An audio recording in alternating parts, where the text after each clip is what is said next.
doing? I am very excited. I am here with the wonderful Kirsty Bags Morgan, and I'm also for the first time reporting live from my camper van. If there are any delays or glitches, I do apologise, but this is the dream, isn't it, where you get to make your work around your life. So here we are. Kirsty, good morning. Good morning. It's afternoon. It's 1 minute past afternoon. Oh, It's actually yes. it's 1 o'clock for me, so it's an hour into the afternoon. But yeah, I'm excited to join you today. This should be, gosh, an interesting conversation. I just think talking about this at all ever is interesting and not done enough. So yeah, very much looking forward to it. Yes. So for anyone, I don't can't believe that anyone doesn't know who you are, but for anyone who you're like, oh, who's this? Kirsty, who are you and what do you do? My name is Kirsty Bags Morgan, and I am an ex-HR professional. I spent 25 years working in financial services HR, and I'm now the founder of Evolving HR. So, in its shortest description, I'm on a mission to make HR less shit for other people than it was for me, in a nice way. So that's how I describe it, and I do that in lots of different ways, which yeah, you can find out about if you have a look at my LinkedIn profile or go to the Evolving HR page on LinkedIn. Yeah, I mean, that massive, yeah, you basically do everything from a provider's app to conferences. We've got our ADHRD group, which is like the best place on the internet, Yeah, which is brilliant. I seem So to have many things. created lots of things that I felt I needed, and I'm now pushing them out there for other people on that basis that it can't be only me that needs this. And that's certainly the case for the ADHRD group. So I set that up about a year ago. So I got my ADHD diagnosis when I was 50, 2 years ago. And whilst there's an element of, relief knowing that there is a reason that you think the way you do and that there's nothing wrong with you, there are still aspects of it that need managing and need support. And I figured that there were probably a few people in the HR arena who felt the same way. And well, I think there's 50 of us, aren't there, in the heartbeat community?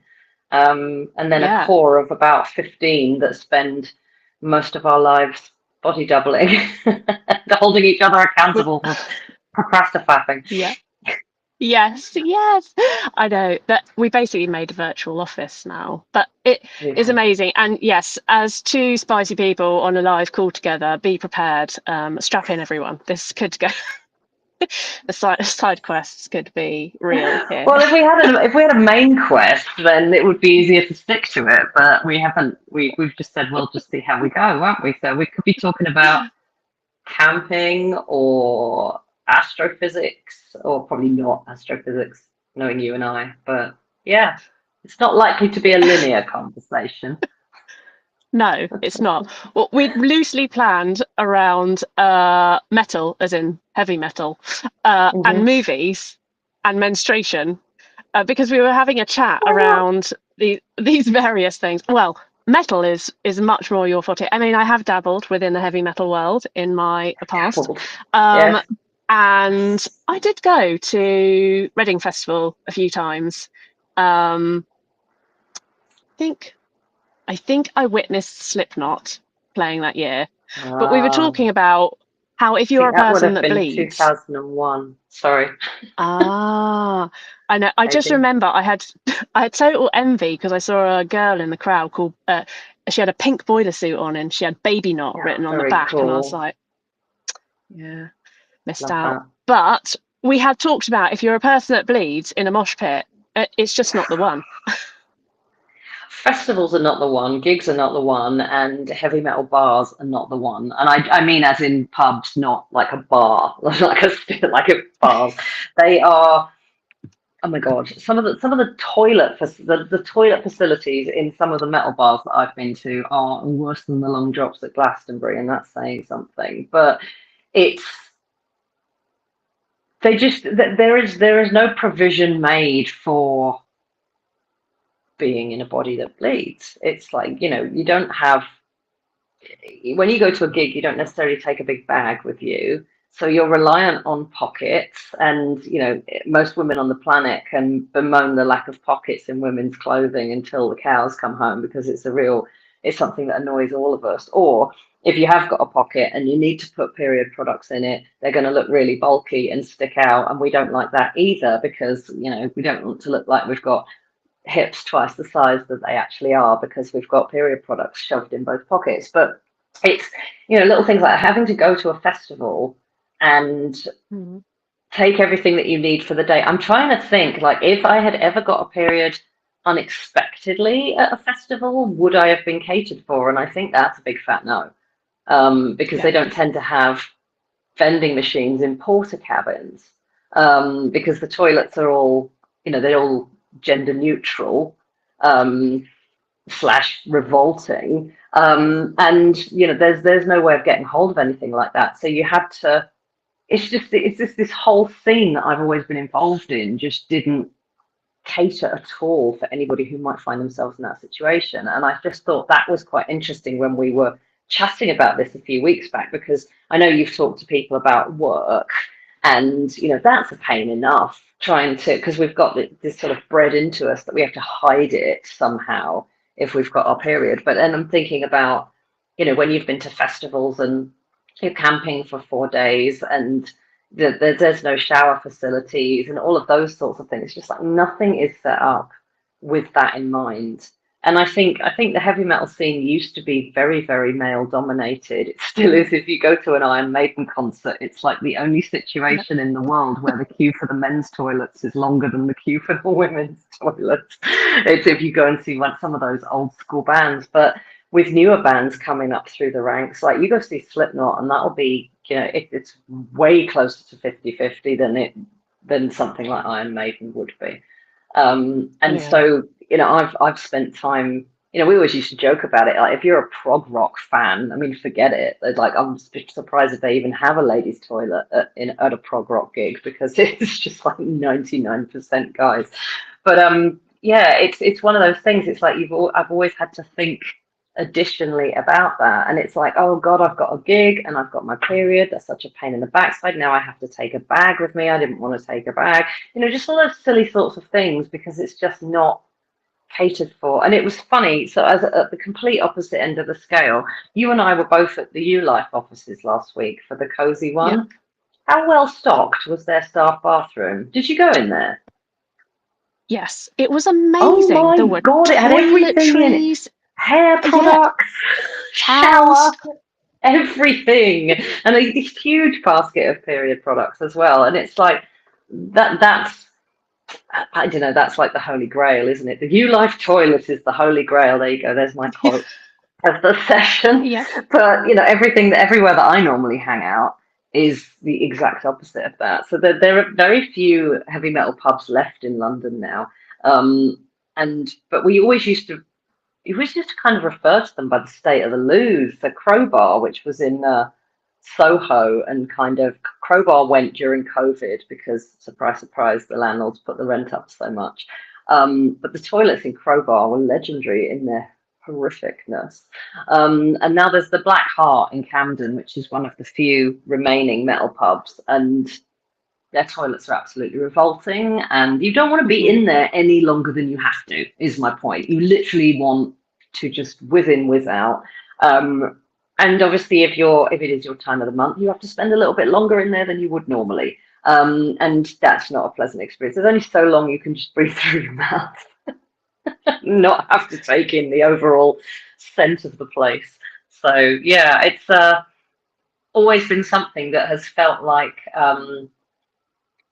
a burden, like that being part of that scene. It's always felt like there's an additional burden. Or I'll give my husband my period products to look after, because he tends to wear like those camo shorts, and I always call them the shorts of plenty, because they've got so many pockets in them. I swear he could pull out anything out of those things. So I always give it to him. Then I have to remember, then I'll get to the loo and I'll stand in the queue and I'll think, oh bugger, I forgot to ask Jules for a tampon. Then I have to go back and find him in the crowd, get the tampon, and then join the queue at the back again. So just it's so silly, isn't it? Because it's one of those things where periods are such a normal part of life for 50% of the population, But yeah, if you spend your time doing certain things or have certain hobbies, then it actually becomes a real burden and a pain.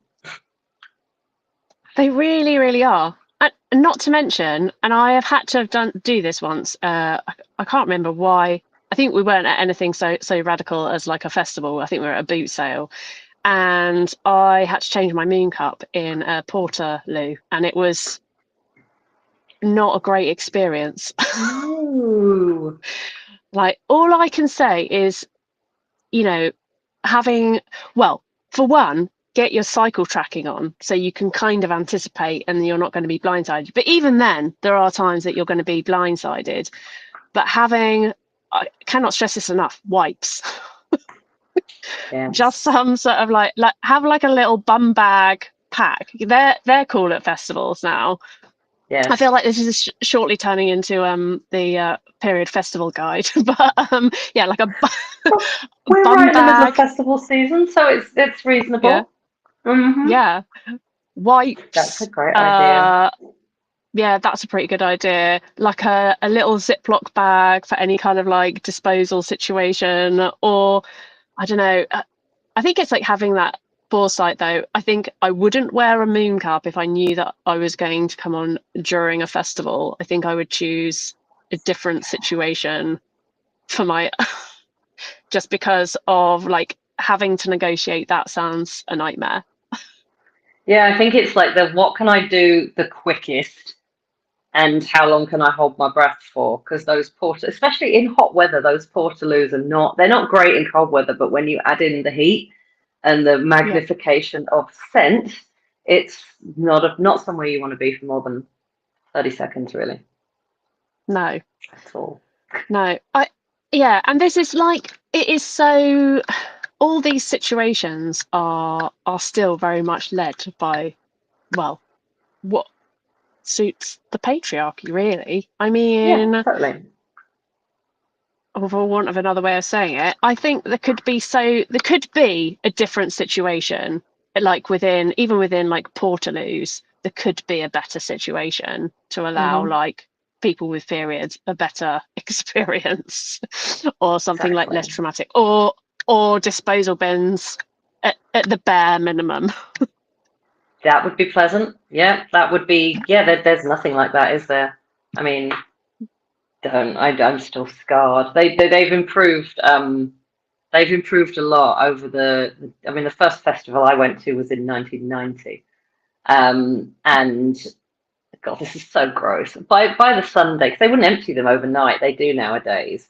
By the Saturday, the stuff inside the loo would be piled up above the seat of the loo. So it was either like you hover. It was disgusting, absolutely disgusting. Like, I can't even tell you. I was lucky enough back in the day to know a few people in bands. And so anytime you could get guest list for a festival, and I did that at Glastonbury and at Reading a couple of times. They had proper toilets backstage with toilet paper and everything, because there was never any toilet paper after about Friday afternoon either. So the whole thing was just revolting. But, you know, I used to sort of, it was really fortunate to be able to go backstage and use a proper porcelain toilet bowl that had loo roll and everything and actually flushed. And then, you know, as I've got older and I don't go so often, I don't know the people that play festivals anymore, that now I have to kind of slum it in the portaloos. So Yeah, I think our main takeaways here are like a period bum bag, like with your products, your wipes, maybe like a baggie, and I don't know, some room spray or maybe just like a face mask. You're basically going to be carting an entire trailer around with you. Or my alternative solution, particularly in my younger days, was drink so much cider that you don't care. Yeah, that works. Yeah, it's like you don't even notice it. Like, anyway. Oh my goodness. Okay, so let's move on to the movies part of the conversation, because we were also like having this chat about how it's just it's either made into a bit of a comic, or it's like having a period, that is. I think there there are there's more talk about it. Like I wish I could remember. That'd be really, really good and relevant right now. But I was watching a movie the other day and someone said about a period and there was no sort of joke about it. There was no like eyebrow raises. There was just someone mentioning that they had a period. And I was like, this is, Oh my God, really? Like yeah, without there were, drama, without it like yeah, soaking through all of their clothes or stuff, just a normal, oh, I've got a bit yeah, of cramp. I mean, I know it doesn't make for a wildly exciting storyline, oh, I've got a bit of cramp, but again, that was something that you and I were talking about, wasn't it? It's just like the representation of something that's so normal to us, it just isn't there in movies. And I think the example that I was thinking of was Super Bad, which is years old now. It's like one of those like early 2000s kind of gross out teen comedies. But there was a scene in Superbad where there's this girl at a party who's supposedly got her period and she's been flirting with every bloke in the place. And the reason you can tell who she's been flirting with is because by dancing with people, she's left blood all over their legs. And there's all these blokes at the party who've got this identical blood stain on their legs. And I remember thinking at the time, well, whoever wrote that scene has obviously never met a woman who has a period, because we tend not to just let it bleed out all over our legs. And also, for the majority of people, it's not coming out at such a rate that you would leave multiple bloodstains on people at the same party. Or if it is, then they may have other issues that they might want to get checked out. But certainly that's never been the case yeah, for me. no, But I just thought it was so ridiculous, and that there was clearly nobody in that writing room that wanted to point out how ludicrous it was, or pointed out that, like, why is this funny? Like, why have you made this the entire source of the comedy in this scene? It's like that's like making a headache the comedic interlude. Do you know what I mean? It's like it's just a period. Like, yeah. And that our health has become the butt of the joke again. 100%. Yeah, I mean, for a start, if anyone was bleeding that heavily, they wouldn't be dancing. Fair. There would be, yeah. So, I mean, that's like a little bit ridiculous. But to have, like, I think this just feeds into that. It's either periods are turned into this like shameful thing surrounded in taboo, or it's a joke, or it's like and it comes down to those comments again. Oh no, don't go near her, it's that time of the month. She'll be really irritated, or she'll bite your head off, or Yeah. that kind of, and it just becomes a bit of a joke. I mean, I've heard stories of that happening within offices. It still happens So today, like many at times. work. I've had it happen to me so many times. I think because I worked in financial services, which is a very male dominated environment. And, in any large group of people, you're going to get some people that are more immature than others. I just feel like I must have worked with most of the immature ones. But it was that ridiculous. Anytime that you were passionate about something, anytime that you stood up for something, you were being emotional or hormonal, and it was obviously your time of the month. And I used to find myself getting so angry that they would dismiss my point of view because they assumed it was hormonally driven. And Hmm. but even if it had been, what's wrong with that? It doesn't it Yeah, doesn't invalidate my opinion. I don't know about you, but if I'm premenstrual and I'm a little bit more emotional, all that means is that my emotions are heightened. It doesn't change my views on things fundamentally. So my opinions are still going to be exactly the same. They just might come across a little bit more forcefully if I'm hormonal. yeah. But it was like almost like, well, we need to dismiss everything she's saying completely because it's that time of the month. And it's like, well, I'm still going to say the same thing next week. I just Yeah. probably won't cry. And in fact, like, I don't know, I was thinking like maybe the delivery might be different, but actually, I think all that it means is that perhaps the delivery of something might be less apologetic than we normally. Like, oh well, sorry, but like the people pleaser might have disappeared. We might have less Yeah. tolerance, and so our delivery would be a little bit more direct, which actually, if you weren't a woman, might be like a normal way for you to like deliver that information, whatever it is. But we might just do it, and it might seem different because it is not wrapped up in that sort of apologetic people pleasing way. at least, well, we're not so much anymore, but I certainly know that I did like, oh, I'm sorry, but excuse me, please. We have had to apologise for taking up space, for existing, for having an opinion. Do you know what's really interesting? As you were talking then, it was literally, that was a bit of a penny drop for me. I was like, actually, hormonal me is me. I'm a very emotional person. I'm an empath and I cry at the drop of a hat. Everything makes me cry, always has done. And that is exacerbated at certain times of the month, but it never fully goes away. Like I can cry at a sad TV commercial.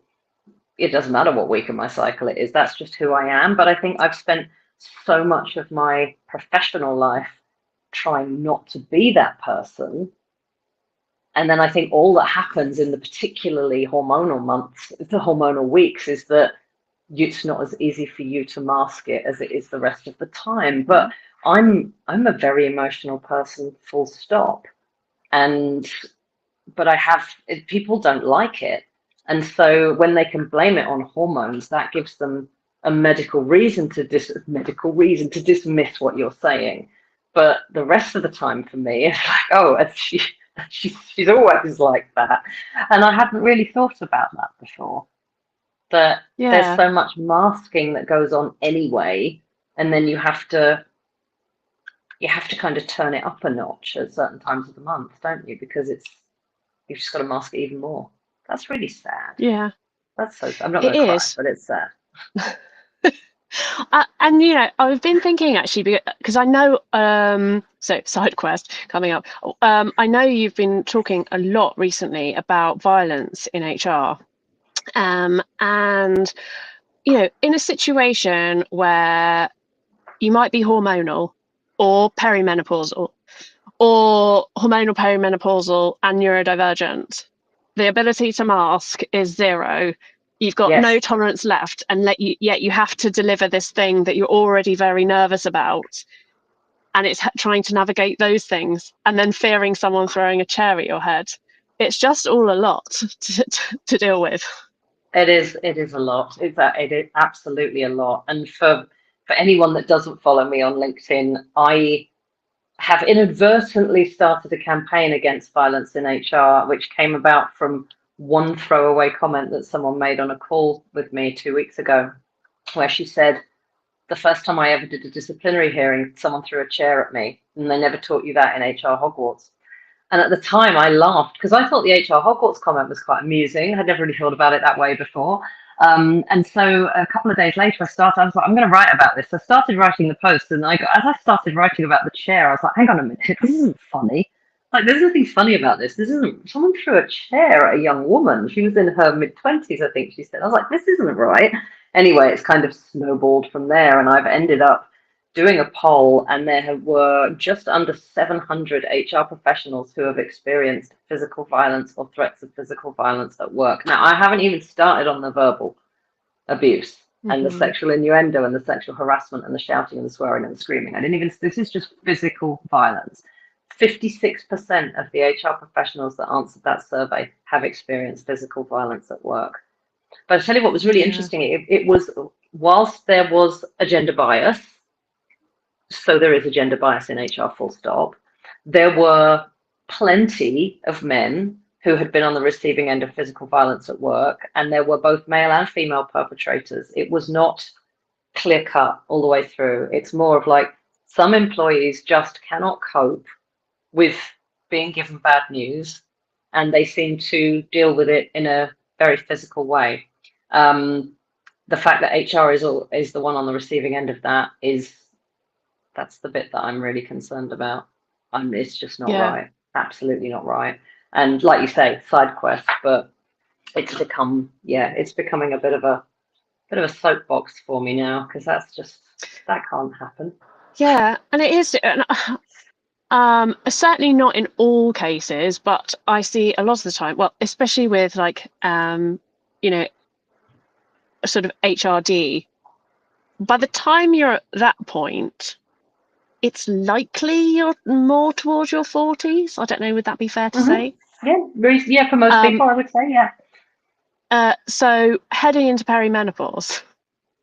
Joy. hormonal, possibly having to deal with like flooding situations, hormones everywhere, trying to navigate that situation, I think. And then with all the difficulties of HR anyway, but to layer on the very real possibility of like violence against you, I mean, that's a tough world, and I don't see how anyone can have like the opinions out there of HR that there are, and we've seen them on your posts, like that guy that started calling everyone a creature. That was nice. HR creatures or whatever it was. And criminals, HR criminals. That was where he went after creature. Oh, joy. Yeah. For people that are essentially like the gatekeepers of, well-being and people-centered focuses and trying to advocate for people's needs within the business, I don't understand where it went. So where that opinion came from, or how people arrived there. That is something that I'm going to be looking into over the next few months. I want to really look into where some of these misconceptions about HR came from, how we got to a situation where people think we're trained to deal with situations that we're absolutely not trained to deal with.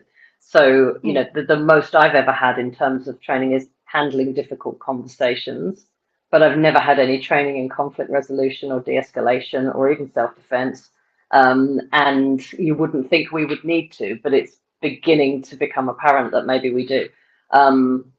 But I was just thinking about what you were saying about, so I've fortunately never been on the receiving end of physical violence at work. And I think that's one of the reasons it shocked me so much is because, I'm verbal, like, up to here, but not physical. But I was thinking about how I have handled verbal abuse, swearing and screaming over the years has changed massively in line with my own time of life, and it's got to be a hormone element there. So in my 20s and 30s, I just took it. I never said boo to a goose. Get me into perimenopause and you ain't swearing or shouting at me anymore, because that's just not happening. And I have held my hand up on a screen and said, stop shouting at me. There is no need for you to shout at me. And I can do it now. I do it without fear. I do it without apology. And I know that's because of where I am in my body and what's going on in my life. From a hormone perspective, I 100% know that there's something really empowering about perimenopause. There's an awful lot of crap involved with it as well. I mean, I'm now 12 years into night sweats and I'm tired of it. It's absolutely awful, but I've got some feistiness in the face of being talked to inappropriately that I never used to have. And I'll take that. I'll take 12 years of night sweats because it means I can stand up to bullies now. Yeah, I think, like you said, the ability to mask has gone to, and I feel much less apologetic for who I am as a person. Like I'm 44, and you do feel it is a sense of empowerment because you don't have the tolerance for it, because everything else is sort of hard to juggle. And maybe it's the fact that we're not meek, mild and apologetic later on in life that people react to. I don't know, but I do think that it's really important to have those skills, that training to handle like the difficult conversations and the conflict resolution, to safeguard people who are on their own sort of like well-being is on its like last threads, as you're trying to like manage everything else, and to have that backup from the organization to support you and to give you these tools so that you can manage that even when your hormones are haywire, you're into a 30-day bleed or whatever it is. Like a sleepless night after like night sweats and all the rest of it. There needs to be that support for managing those things, to giving the skills, I think. Yeah, no, I totally agree with you. It's interesting, isn't it, how you can link pretty much anything back as well. It's like just our ability to cope with certain situations. I do think that our cycles and our hormones and our stage of life have a massive impact on that. Yeah. It's yeah, complex creatures, really, aren't we? And I've just called us creatures, but I mean that in the nicest possible way, not Yeah. in a In not in a mean way. no, in an endearing way. Yeah. So interesting. Okay, I'm aware of time. I Mm. would just like to wrap up with one more question, which I like to ask everyone.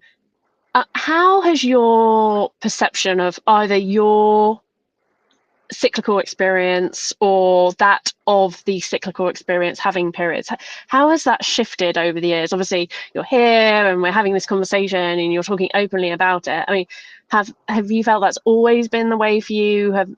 Has there been a shift in how you've perceived your own sort of menstrual cycle? I think I used to be a lot more embarrassed about it than I am now, but I do think that's all part of this. I'm just sort of embracing my crone energy. I went straight from maiden to crone. I never did the mother bit. But I just think, I don't know, I think it's given, because I've got this kind of confidence in who I am that I never had before. I think I just don't care now. And it's silly little things like I don't stuff a period product up my sleeve anymore. I don't care. It's a blooming tampon. Like what am I going to do with it? Like, you know what I'm going to do with it. So like, why am I hiding it? It is what it is. And that was a big thing for me. I always used to, I mean, I used to spend ages agonizing over how can I get this out of my bag without anybody noticing. And it's like, actually, we just need to be as relaxed about it as if we're going to the loo, because we don't, the sneaker is like, you know, there are two other things that we have to do in loos every day, and we're not embarrassed about that. We have to just, you know, you just go to the bathroom, you don't have to sneak out the side door and round the back and all of that. But I don't know, so nowadays I just don't care. I don't care if people, because what's the worst that can happen? Somebody be like, oh, she's got a period. Like, yeah, I have. The end. Although I have to say, I will be extremely glad when they eventually bugger off, because they're still not showing any sign of wanting to. And I would like to be done with them now. Thank you very much. That's fair. Oh, yeah. It is interesting how they shift over the years. You know, I say this a lot, but you know, if anyone told me when I was 16 at school doing, they're like, what are you going to do for a career, that I would have the names The Period Princess after my name, You wouldn't have I believed would them. have, no, I probably would have like shuddered in horror. But Yeah. I am glad, I'm glad that I'm doing it. I'm glad I'm having like really open and weird and wonderful conversations like these that cover, you know, all aspects of life and bleeding and I hormones. And I agree with you, and I think keep doing what you're doing. Unlike that ridiculous article in the Spectator the other week that I sent you about Brooks Nader, that got me so angry, especially because it was so written by a angry. woman. Yeah. I don't know, you know, who made her ashamed of her own body when she was younger? Someone clearly did, because it was vitriolic, and I'm just like, no, I'm I know. sorry. It People need to get over it. I think I've Yeah. told you this before. When I was my university boyfriend, if we went to the supermarket, he wouldn't even put period products on the conveyor belt at the till. He'd leave them in the trolley, and I would deliberately unpack everything around them and leave like the box of Tampax sitting there. And he'd look at me terrified, and I'm like, "Are you going to put that on the conveyor belt?" He'd be like, "I can't." And I remember thinking, well, no one's going to think it's for you, for starters. So what on earth is? But he was absolutely terrified of them, and it was that used to just make me giggle. But but we've built this whole, you know, way of hiding things around people like that. Yeah. And this person had a sister, like his only sibling was a sister. So it's like, I think obviously he had a mother, but it's not like he grew up in a house where there was nobody who ever had a period. Really bizarre, but yeah, very strange opinions. But no, please do keep talking about it and normalizing it, because it is blooming normal. Yeah. Yeah. This has been really fun. Thank you very much, Yes. Kirsty, for coming on. Is there anything that you would like anyone to know, like anything that you're doing that you want people to get involved in, or anything that you haven't said that you wanted to? I Yeah, God, I mean, there are so many things that I'm doing that I would love people to get involved in, but the easiest one is to join the Evolving HR Heartbeat community. Heartbeat is the platform, it's not called the Heartbeat community. Somebody thought I'd called it that the other day. I was like, that's not very metal, is it, calling it a Heartbeat community? That's the platform. You can find a link to that on my LinkedIn profile. We would love to have you there, just to help you realize that you're not on your own in HR and that there are other people there who would like to be able to support you and give you Yeah, some, help you with development and community and those sorts of things. So yeah, please do come and join us. and it's free. That's a very good point. It's free. Yeah, I come and won't join, forget it's that free. part. Yeah, come and join it. It's free. Amazing. Well, thank you so much. And I hope everyone listening that connection has been okay. I did lose it Yeah. once, but I think that will only have affected my side. But yes, and I will see everyone next time. Thank Bye. you.